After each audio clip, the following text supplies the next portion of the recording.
Okay, example 5. So they've given us two functions. Here's our f of x, and here's our g of x. Okay. Notice that for f of x is the square root of x, it has a domain statement. X is greater than or equal to 0, which we expect. Okay. For g of x equals x minus 1, it has a domain statement, which is x is greater than or equal to 1, which is not normally something that we worry about. It's a linear function. There's no dividing. There's no square roots going on. But when we take our composition, you'll see why that's a necessary statement there. Okay, so find f of g of x.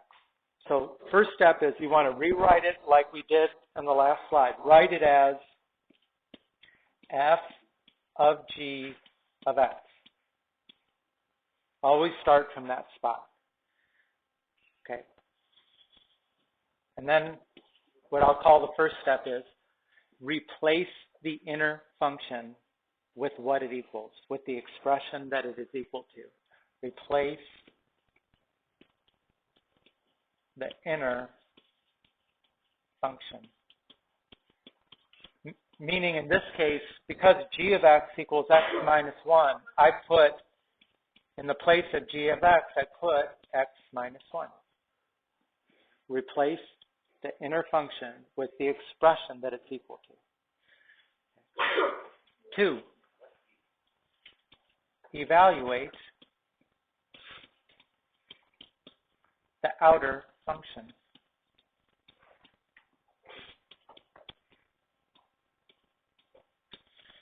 Right, meaning, if f of x is the square root of x, how would you find f of x minus 1? Plug in x minus 1 for x, right? So this is the square root of x minus 1. Right?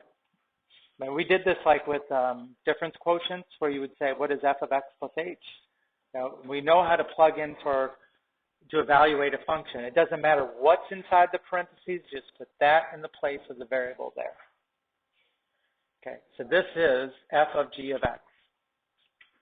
F of g of x. Now, a common mistake that I see at this point is that somehow you still have an f in your expression at this point, but you should not have. Just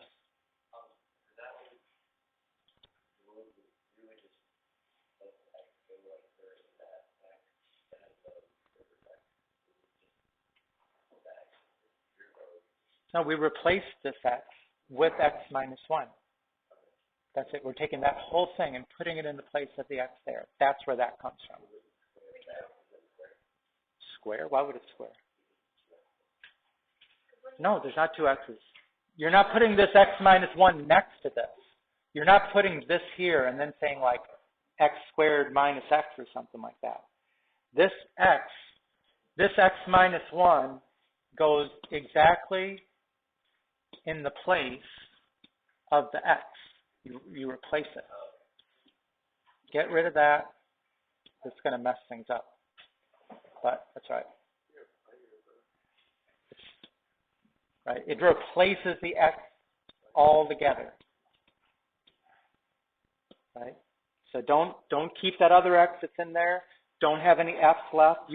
When you evaluate a function, the purpose of the f is gone at that point. Okay, now, how would you find the f of g of 2 if this is f of g of x?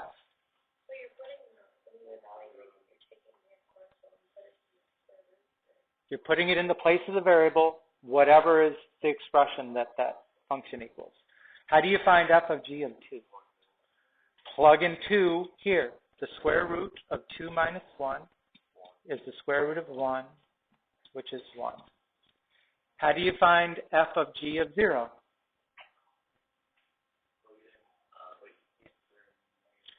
Okay, if you plug it in, what do you notice?